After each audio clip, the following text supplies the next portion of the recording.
Good morning students. देखिए, इससे पहले वाली जो हमारी प्रीवियस वीडियो थी उसमें हम लोगों ने पढ़ा था कि यूक्लिड विभाजन एल्गोरिथम क्या होता है। तो जैसा कि मैंने बताया था कि किसी दिए हुए दो धन पूर्णांक के एचसीएफ निकालने की जो विधि होती है, ठीक है, वो विधि क्या होती है? यूक्लिड विभाजन एल्गोरिथम, जो कि अपने कुछ चरणों में होती है। वो मैंने आपको करके बताया था। अब आज हमें इस वीडियो में क्या पढ़ना है? आज मैं आपको यूक्लिड विभाजन एल्गोरिथम का प्रयोग करना सिखाऊंगी, यानी कि इस वीडियो में हम इसके ऊपर डिस्कस करेंगे। तो उसके लिए कुछ एग्जाम्पल्स लूँगी मैं, जिसमें आपको एचसीएफ निकालना होगा। दो दिए हुए कुछ क्वेश्चन में रहेंगे दो धन पूर्णांक, ठीक है, उनके एचसीएफ निकालने की विधि होती है। और आज मैं एग्जाम्पल लेके आपको उसका यूज़ करना सिखाऊंगी। So let's start. आइए मैं एक एग्जाम्पल लेती हूँ, ठीक है। तो देखिए, फर्स्ट एग्जाम्पल हम लोगों ने जो लिया है अपना एग्जाम्पल फर्स्ट, वो है आपका 4052 और 12576 का एचसीएफ यूक्लिड विभाजन एल्गोरिथम का प्रयोग करके ज्ञात करिए। ठीक, आपके पास ये एग्जाम्पल है। अब मैं इसको सॉल्व करके आपको बताऊंगी कि किस तरह से आप यूक्लिड विभाजन एल्गोरिथम का प्रयोग करके दो दिए हुए धनात्मक संख्याओं का, धनात्मक पूर्णांक का एचसीएफ फाइंड आउट करते हैं। ठीक है, तो ये मैं करके दिखाती हूँ। सबसे पहले तो आप देख लीजिए कि आपको संख्याएं कौन कौन सी दी हैं। 4052 और 12576। ठीक है, अब आप इन दोनों में बताइए कौन सा बड़ा है। तो ये तो सबको ही पता है कि 12576 इज ग्रेटर देन 4052, ये सबको पता है। ठीक है, तो अब हम क्या करते हैं, भाग देते हैं। ठीक है, आपको मैंने बताया था यूक्लिड विभाजन एल्गोरिथम का कैसे हम करते थे। दो दिए धनात्मक पूर्णांक का एचसीएफ निकालने के लिए हम भाग विधि का प्रोसेस करते थे। तो इसके लिए मैंने आपको बताया था भाग विधि का था। ठीक है, तो आइए हम स्टार्ट करते हैं अपना। ठीक है, तो हम ले लेते हैं यहाँ पर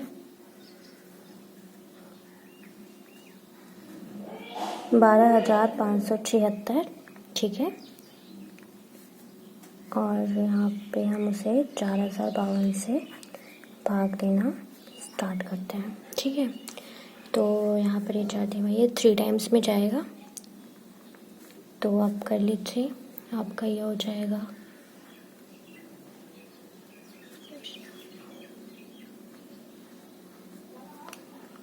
ठीक है। तो यहाँ पे आप सब्ट्रैक्ट करेंगे, घटाएंगे इसको, तो ये हो जाएगा आपका ओके। अब देखिए, यहाँ पर आपको ध्यान क्या देना है। मैंने आपको बताया था प्रीवियस वीडियो में भी कि यूक्लिड विभाजन एल्गोरिथम में जब आप भाग देते हैं, ठीक है, तो यदि आपका यहाँ पर रिमाइंडर यानी कि शेषफल 0 आ गया, तो उस स्थिति में क्या होता है, दिए हुए दोनों जो आपके दोनों संख्याएं होंगी उसका एचसीएफ आपका ये भाजक हो जाता है। ठीक है, लेकिन यदि रिमाइंडर 0 नहीं हुआ, आपने यहाँ पर देख लिया कि यहाँ पर रिमाइंडर 0 नहीं हुआ, तो हम आगे क्या करते हैं, भाग का प्रोसेस आगे भी करते हैं। अपने भाजक को आप यहाँ पर ले लेंगे और इन दोनों के लिए आप यूक्लिड विभाजन प्रमेय का लगाते हैं। आपको मैंने ये बताया था। तो यहाँ पर आपका ये फर्स्ट स्टेप हो गया। तो हम यहाँ पर लिखते भी जाते हैं साथ में, आपको जो लिखना है। ठीक है, तो यहाँ मैं लिख देती हूँ यूक्लिड विभाजन एल्गोरिथम से।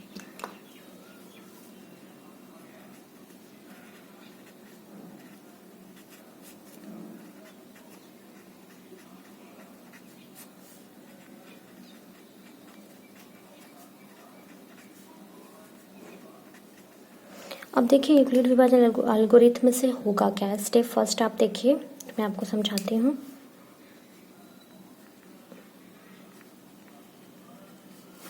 स्टेप फर्स्ट में मैंने अभी आपको स्टेप फर्स्ट करा, तो यहाँ पे आप स्टेप फर्स्ट में क्या लिखेंगे।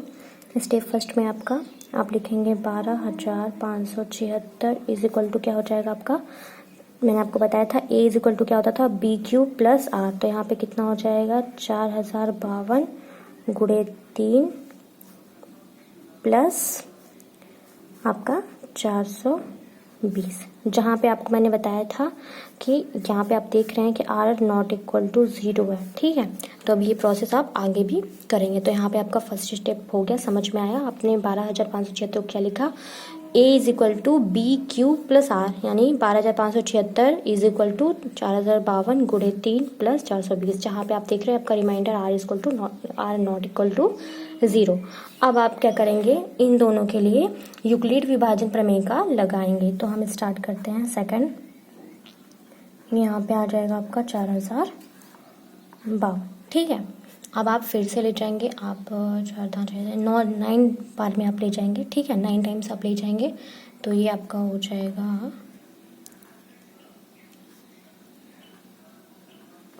ठीक है, अब आप वापस से सब्ट्रैक्ट करेंगे तो आपका हो जाएगा। ठीक है, अब वापस से आपका सेकंड स्टेप यहाँ पर हो गया, तो आप सेकंड स्टेप के लिए फिर यहाँ पर लिखेंगे।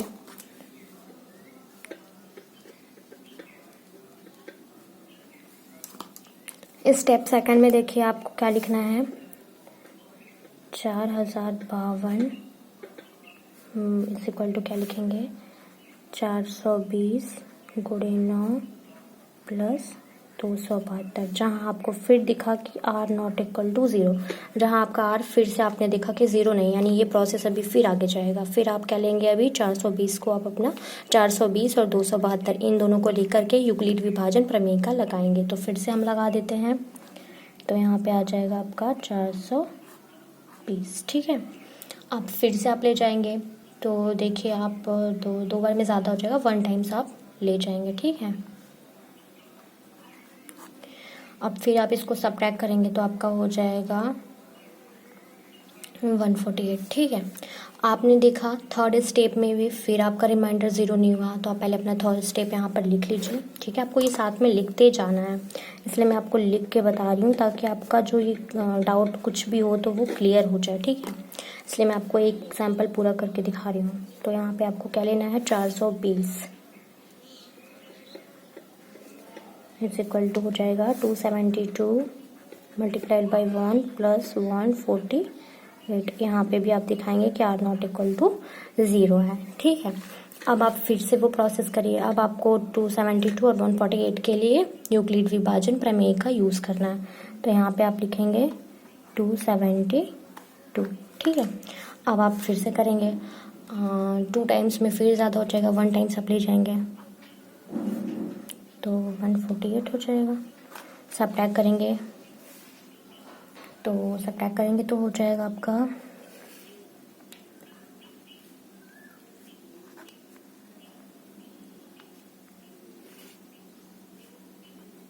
ठीक है, अब आपने देखा कि यहाँ पे फोर्थ स्टेप में भी आपका रिमाइंडर 0 नहीं हुआ, तो पहले तो आप 4 स्टेप लिख लीजिए, उसके बाद आगे की प्रोसेस फिर करनी है। तो स्टेप 4 में आ जाइए। स्टेप 4 में आपका क्या है, 272 is equal to 148 multiplied by 1 plus 124, जहाँ पे आपको दिख रहा है R नॉट इक्वल टू 0। यहाँ पे आप देख रहे हैं 272 is equal to 148 multiplied by 1 plus 124, जहाँ पे आप देख रहे हैं कि R नॉट इक्वल टू 0। अब वापस से आपको क्या करना है, फिर से इन दोनों के लिए यूक्लिड विभाजन प्रमेय का लगानी। तब तक आपको ये प्रोसेस करना है जब तक आपका रिमाइंडर 0 ना आ जाए। ठीक है, जहाँ पे हमारा रिमाइंडर 0 आएगा वहीं पे जाके ये प्रोसेस रुकेगी। तो अब 148 और 124 के लिए करना है। ठीक है, अब फिर आप ले जाइए 148, आप फिर 1 बार में ले जाइए।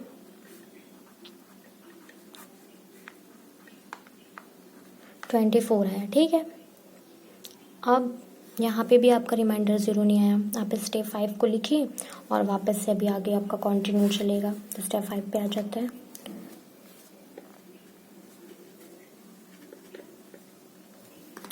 स्टेप 5 में आपको लेना है 148 इज इक्वल टू 124। ठीक है, 148 is equal to 124 multiplied by 1 plus 20।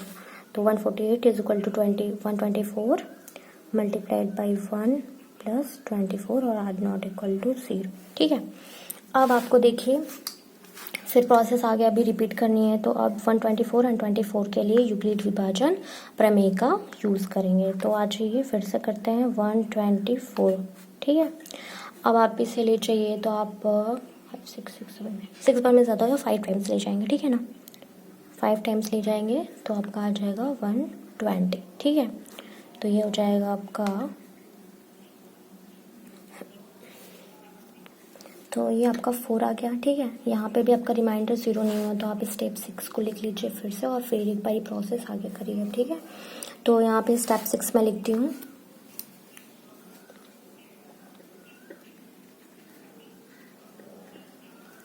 Step 6 में देखिए आपको लेना है 124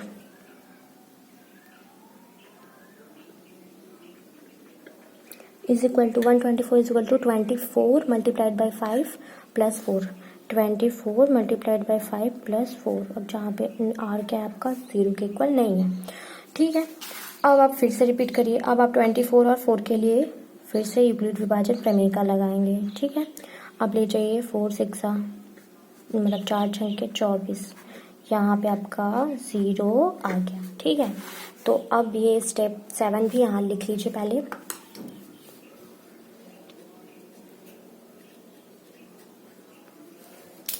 तो क्या लिखेंगे 24 is equal to 4 multiply 6 plus 0। क्या लिखेंगे 24 is equal to 4 multiply 6 plus 0। तो यहाँ पे आपने देखा कि r जो है वो 0 के इक्वल आ गया। ठीक है, क्या लिखा आपने 24 is equal to 4 multiply 6 plus 0। ठीक है, तो आपने देखा कि r क्या आ गया आपका 0 आ गया। और मैंने आपको ये बताया हुआ था कि जहाँ पे आपका जो रिमाइंडर है वो 0 के इक्वल आ जाएगा वहीं पे आपकी वो प्रोसेस क्या होगी, रुक जाएगी। और उस स्थिति में जो भाजक होगा वही आपका दिए हुए दोनों संख्याओं का क्या होगा, मस होगा, यानी HCF होगा। ठीक है, आपको यहाँ पे क्या निकालना था, HCF निकालना था इन दोनों संख्याओं का। तो यहाँ पर रिमाइंडर 0 आया तो इसलिए आप कह सकते हैं कि यहाँ पे जो है यह प्रक्रिया समाप्त हो जाती है और यहाँ पर दिए हुए दोनों संख्याओं का HCF जो होगा वो क्या हो जाएगा आपका 4 हो जाएगा। तो आप इसे कैसे लिखेंगे, यहाँ पर देखिए आप लिख देंगे चूँकि r इज इक्वल टू 0। ठीक है, देयरफॉर आप क्या लिखेंगे HCF ऑफ कौन कौन सी संख्याएं हैं, 4052 है, 4052 और 12576 HCF इन दोनों का। ठीक है, कितना हो जाएगा आपका 4। यही आपका क्या है आंसर है। तो मैं आपको फिर से एक बार रिवाइज करा दूं, बहुत इंपॉर्टेंट है। यहाँ पे आपको दो संख्याएं थी, उनका HCF निकालना था यूक्लिड विभाजन एल्गोरिथम लगा के। तो मैंने बताया कि दोनों में जो बड़ा होगा उसको उस छोटे वाले से आप उसको भाग देंगे और ये प्रोसेस तब तक चलेगा जब तक आपका रिमाइंडर 0 नहीं होगा। और दूसरी बात इसमें जो याद रखनी है, आपको ये स्टेप्स लिखते जाने हैं। ठीक है, ये आपको लिखते जाना है एट लास्ट जब तक वो 0 ना आ जाए। और जिस स्थिति में 0 आएगा उस स्थिति में जो उसका भाजक होगा वही उन दोनों संख्याओं का HCF होगा। ठीक है, अब आते हैं एक नेक्स्ट एग्जाम्पल पे। ओके, सेकंड एग्जाम्पल पे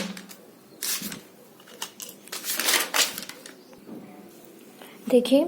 सेकंड एग्जाम्पल मैंने जो बोला लेने के लिए, वहाँ पे देखिए कुछ इस टाइप के क्वेश्चन। ये देखिए मैं एग्जाम्पल वही ले रही हूँ जो आपके बुक में है, यानी कि आपको इस तरीके का मैं एग्जाम्पल बता रही हूँ जो आपके एक्सरसाइजेज से रिलेटेड है, जो एक्सरसाइज से कोरिलेट करेंगे, जिससे आपको समझने में आसानी होगी और आपका एक्सरसाइज करने में ईजी पड़ेगी। ठीक है, तो आते हैं अपने सेकंड एग्जाम्पल पे। वो क्या कह रहा है, दर्शाइए कि एक धनात्मक विषम पूर्णांक 4q+1 या 4q+3 के रूप का होता है जहाँ q एक पूर्णांक है। अब आपको दर्शाना है कि कोई एक धन पूर्णांक ले लीजिए, धनात्मक विषम पूर्णांक ले लीजिए, मान लिया a ले लिए। ठीक है, अब आपको दर्शाना है कि a की जो वैल्यू होगी वो सिर्फ 4q+1 या 4q+3 के रूप की ही होगी। आपको याद रखिए कि आपको a जो है वो धनात्मक विषम पूर्णांक लेना है। ठीक ना, अब मैं स्टार्ट करती हूँ। ठीक है, ध्यान से देखिए। सबसे पहले मान लेते, मैंने अभी आपको बोला कि माना एक धनात्मक विषम पूर्णांक है। ठीक है,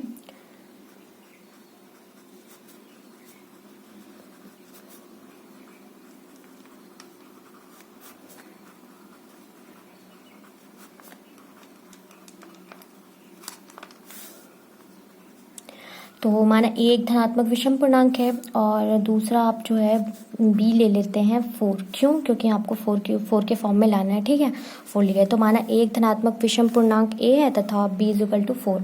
अब a मैंने बताया था आपको, a आप बढ़ा लेते थे और b से भाग देते थे। तो यहाँ पे a को आप क्या करेंगे, b यानी कि 4 से भाग देते हैं। तो आप लिख दीजिए यहाँ पे, यदि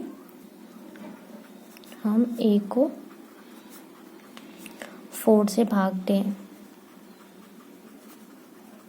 ठीक है, अब भाग दे दीजिए आप ए को 4 से, मान लिया आप कोई पूर्णांक आपका एक क्यू है तो क्यू टाइम्स ले गए, मान लिया उसकी कोई रिमाइंडर आ रही, ठीक है। तो मैं आपको यहाँ पे इम्पॉर्टेंट चीज़ बताऊंगी जो पिछली प्रीवियस वीडियो में मैंने आपको बताया हुआ था कि देखिए जो आपका ये रिमाइंडर आता है, ठीक है, ये हमेशा 0 से क्या होता है, 0 के बराबर होता है या 0 से बड़ा होता है। मैंने आपको बताया हुआ था कि आपकी जो रिमाइंडर होती है वो हमेशा 0 से या तो ग्रेटर होती है यानी बड़ी होती है या तो उसके इक्वल होती है, ठीक है। और दूसरी बात बताई थी कि जो आपका ये रिमाइंडर होता है वो अपने भाजक से यानी ये जो शेषफल है अपने भाजक से हमेशा छोटा होता है। मैंने बताया था ये इंपॉर्टेंट चीज़ जो मैंने कथन आपको बताई थी, ठीक है। इससे आपको मिलेगा क्या यहाँ पे, इससे आपको आर की वैल्यूज़ मिलेंगी क्या, 0 के बराबर या उससे बड़ी। तो बराबर यानी 0 ले लेंगे और 4 से आपको कम लेना है यानी आर की वैल्यूज़ क्या क्या हो जाएंगी, 0, 1, 2 एंड 3, इतनी ही लेनी है आपको। इससे ये कंक्लूजन मिलता है, ठीक है। अब आप क्या करेंगे, इस पे अपनी यूक्लिड विभाजन प्रमेय का लगा देंगे यानी यूक्लिड विभाजन प्रमेय का द्वारा। तो हम यहाँ लिखते हैं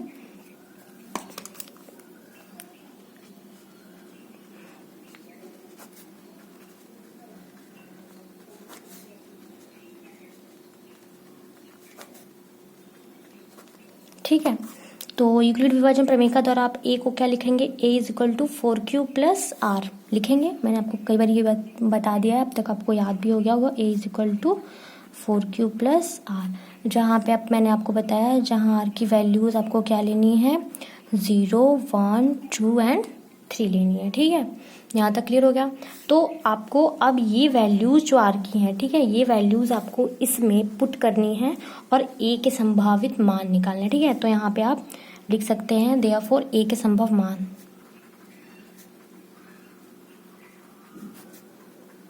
तो देखिए ए के संभव मान क्या होंगे, आप बारी बारी स्टार्ट करिए। यदि आप यदि आप r इज इक्वल टू 0 पहले वैल्यू रखते हैं, यदि आप r इज इक्वल टू 0 रखें, ठीक है, तो a की वैल्यू क्या हो जाएगी, यहाँ पे 0 हो गया तो a इज इक्वल टू कितना हो जाएगा, 4q। तो a इज इक्वल टू आपका आ गया 4q। दूसरा देखिए, यदि आप r इज इक्वल टू 1 रखते हैं दूसरी वैल्यू, ठीक है, तो अगर 1 रखें तो a इज इक्वल टू क्या हो जाएगा, 4q प्लस 1। तो यहाँ a इज इक्वल टू क्या हो जाएगा, 4q प्लस 1, ठीक है। तीसरी आप वैल्यू रखिए, यदि r इज इक्वल टू 2, आप तीसरी वैल्यू रखिए r इज इक्वल टू 2, तो a is equal to 4q plus 2। तो यहाँ पर a इज इक्वल टू क्या हो जाएगा, 4q प्लस 2। उसके बाद लास्ट आप अपनी वैल्यू रखिए, यदि r इज इक्वल टू 3, तो a इज इक्वल टू कितना हो जाएगा, 4q प्लस 3। तो यहाँ पे a इज इक्वल टू कितना हो जाएगा, 4q प्लस 3। यहाँ तक आपको समझ में आया।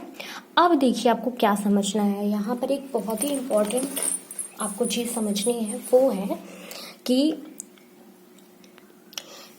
आप अगर यहाँ पर यदि हम इन दोनों के मान, ठीक है, किसका किसका, इसका और इसका मान देखें, यदि हम यहाँ इन दोनों का मान देखें तो आपको एक चीज़ ध्यान से देखेंगे तो समझ में आएगा कि जो 4q है, ठीक है, ये जो 4q है और 4q प्लस 2 है, इन दोनों के मान में ही जो 2 है वो एक गुणनखंड है, ठीक है।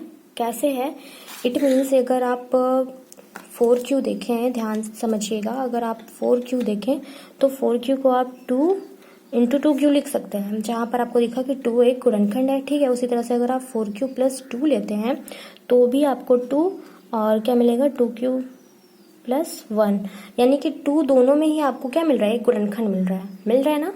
मैंने यही बोला कि आप इन दोनों की वैल्यूज देखिए, यानी ए इक्वल टू जो 4q है और ए इक्वल टू 4q प्लस 2 है, यदि आप इन दोनों को ध्यान से देखेंगे तो आपको पता चलेगा कि 4q और 4q प्लस 2 में जो 2 है वो एक गुणनखंड है, ठीक है। यहाँ दोनों में ही 2 एक क्या है, गुणनखंड है। और दूसरी बात मैंने आपको बताई कि आपका जो हम लोगों ने जो लिया है वो एक धनात्मक विषम पूर्णांक लिया, ठीक है, और इसमें 2 यानी कि सम संख्या है, गुणनखंड है। तो ये जो आपके a की वैल्यू है, जो a के संभव मान थे, वो ये और ये नहीं हो सकते हैं, ठीक है, क्योंकि इन दोनों में क्या है, ये दोनों 2 से विभाज्य हैं। आपको दिख गया कि 2 क्या है, इन दोनों का एक गुणनखंड है, यानी ये दोनों एक क्या है, 2 से विभाज्य हैं, यानी ये सम संख्या इसमें आ रही है। तो ये आपका a का जो मान हमने लिया वो विषम पूर्णांक लिया, तो a की ये दोनों वैल्यूज नहीं हो सकती। तो आपकी जो a की वैल्यूज होंगी वो यही होंगी, ये और ये होंगी। बात मेरी समझ में आ रही है, ठीक है। तो a के जो मान है वो ये दोनों नहीं हो सकते, तो आपके जो मैं कह सकती हूँ कि ये एक, क्योंकि ए एक धनात्मक विषम पूर्णांक है, ठीक है, और इसमें 2 एक गुणनखंड आ रहा है, तो इसलिए मैं ये काम करती हूँ, ये लाइन 2 लाइन लिख देती हूँ, आपको ज़्यादा अच्छे से क्लियर हो जाएगा। मैंने आपको बोला कि मैं लिख के दिखा देती हूँ। देखिए, चूंकि ए जो आपका है वो क्या है, एक धनात्मक विषम पूर्णांक है, ठीक है, चूंकि एक क्या है, धनात्मक विषम पूर्णांक है, तो इसलिए 4q या 4q+2 के रूप का नहीं हो सकता, क्योंकि विषम पूर्णांक है और जो 4q और 4q+2 है, इसमें 2 आ रहा है गुणनखंड, जो कि एक सम संख्या है, तो ये दोनों एक के मान नहीं हो सकते, ठीक है। अतः कोई भी धनात्मक विषम पूर्णांक जो आप लेंगे वो 4q+1 या 4q+3 के रूप का ही होगा। यही आपको प्रूफ करना था, दर्शाना था, हमने कर दिया, ठीक है। अब मैं एक और एग्जांपल लेती हूँ, उसके बाद जो है हमारा आपका एक्सरसाइज स्टार्ट होगा, क्योंकि जितने भी एग्जांपल मैं आपको बता रही हूँ वो एक्सरसाइजेस के पर्पज से बता रही हूँ, ठीक है। अब एक और लास्ट एग्जांपल लेते हैं, ओके। देखिए, मैंने आपको बोला कि एग्जांपल एक मैं और लेती हूँ, तो आप ध्यान से देखिए। थर्ड एग्जांपल हम लोगों ने क्या लिया है, तो लिया है एक मिठाई विक्रेता के पास, ठीक है, एक मिठाई बेचने वाले के पास वो 420 काजू की बर्फियाँ और 130 बादाम की बर्फियाँ हैं, ठीक है, 420 काजू की बर्फियाँ हैं और 130 बादाम की बर्फियाँ हैं। वह इनकी ऐसी ढेरी बनाना चाहती है कि प्रत्येक ढेरी में बर्फियों की संख्या समान रहे। वो एक इसकी क्या है, एक थाली है, परात है, उसमें 420 काजू की बर्फियां हैं और 130 जो है बादाम की बर्फियां, उन दोनों की वो एक ऐसी ढेरी, यानी कि उसको एक के ऊपर रख के एक ऐसी ढेरी बनाना चाहते हैं कि प्रत्येक जो दोनों की ढेरियां हैं उसमें समान संख्या में वो रहें, तथा ढेरियां बर्फी की परात में न्यूनतम स्थान घेरे। अब देखिए, एक परात है, ठीक है, इसमें अगर आप फैला के रखेंगे तो पूरे परात में वो स्थान घेर रही है, ठीक है, लेकिन वो क्या करना चाहती है कि उसकी एक ढेरी बना के रखना चाहती है, यानी एक के ऊपर एक वो रखना चाहती है, जिससे कि परात में कम स्थान घेरे, ठीक है, और चाहती ये भी है कि वो जो दोनों ढेरी बना रही है वो एक समान संख्या में ही ऊपर ढेरी बनी हो, ठीक है। तो परात में न्यूनतम स्थान घेरे, इस काम के लिए प्रत्येक ढेरी में कितनी बर्फियां रखी जाती हैं। तो मैं आपको सीधे सीधे बता दूं कि जो आपके परात है उसमें वो कम स्थान घेरे, इसके लिए वो इतनी ढेरी बनाना चाहती है, ठीक है, ताकि बर्फियां कम स्थान घेरेंगी जब वो ढेरी के रूप में आ जाएंगी, ठीक है, एक के ऊपर एक रखी जाएंगी। दूसरी बात कि वो बताना है कि कितनी बर्फियां एक रखी जा सकती हैं प्रत्येक ढेरी, यानी दोनों ढेरी में, ठीक है। तो ये निकालने के लिए आपको इन दोनों का HCF निकालना पड़ेगा। तो आप लिख सकते हैं प्रत्येक ढेरी में बर्फियों की संख्या बराबर HCF ऑफ ये दोनों, ठीक है। तो यहाँ मैं लिख देती हूँ,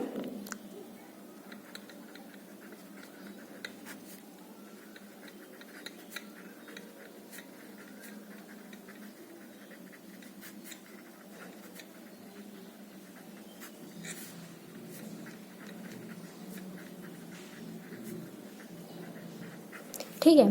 तो प्रत्येक ढेरी में बर्फियों की संख्या बराबर HCF, इन दोनों का HCF निकालना है आपको।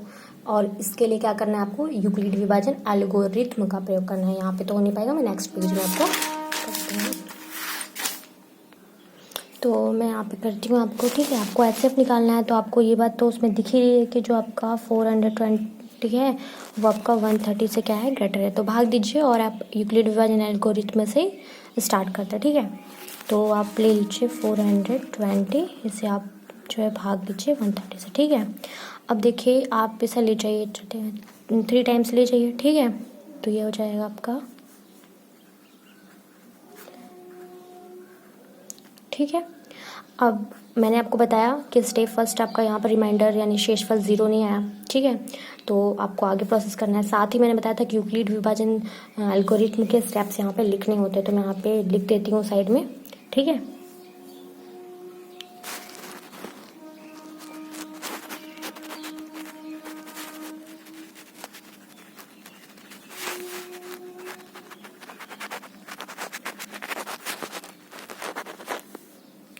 तो क्या लिखेंगे आप, स्टेप फर्स्ट में 420 is equal to 130 multiplied by 3 + 30, ठीक है, जहाँ पे आपको दिख रहा है R नॉट इक्वल टू 0। अब आप क्या करेंगे, इन दोनों के लिए यूक्लिड विभाजन प्रमेय का लगाएंगे। तो फिर इन दोनों के लिए लगाना है, तो आप ले लेंगे यहाँ पर अपना 130, ठीक है, आप ले जाइए 4 टाइम्स में, तो हो जाएगा आपका 120, ठीक है, और ये आपका आ जाएगा 10, ठीक है। यहाँ पर भी आपका सेकंड स्टेप में भी रिमाइंडर 0 नहीं हुआ, तो आप फिर से अपना स्टेप 2 यहाँ पर लिख लीजिए।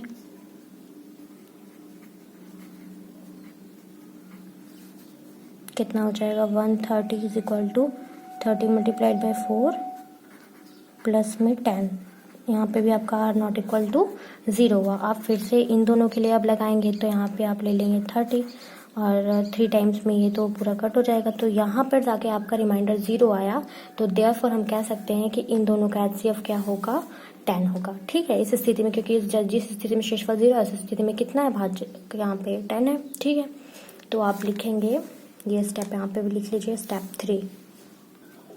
तो स्टेप 3 यहाँ पे लिख लेते हैं हम लोग।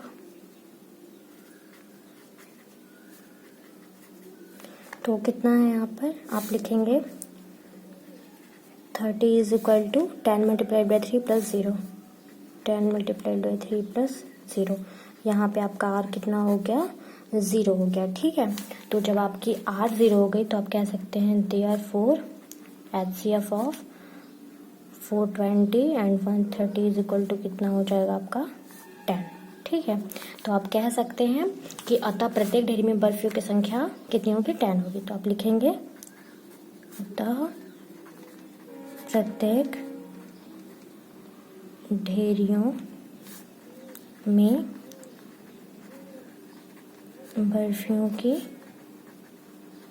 संख्या कितनी हो जाएगी, यही आपका आंसर हो गया। ठीक है, वीडियो काफ़ी लंबा हो गया है और लेकिन मेरे जो टॉपिक्स थे मैंने क्लियर कर दिया। आप देखिए इन तीनों एग्जाम्पल, जैसे मैंने आपको ये एग्जाम्पल्स करके बताया उसी तरह से अब एक्सरसाइज है आपका 1.1। ठीक है, मैं आपको नेक्स्ट वीडियो में वो करके बताऊंगी आपको करना है।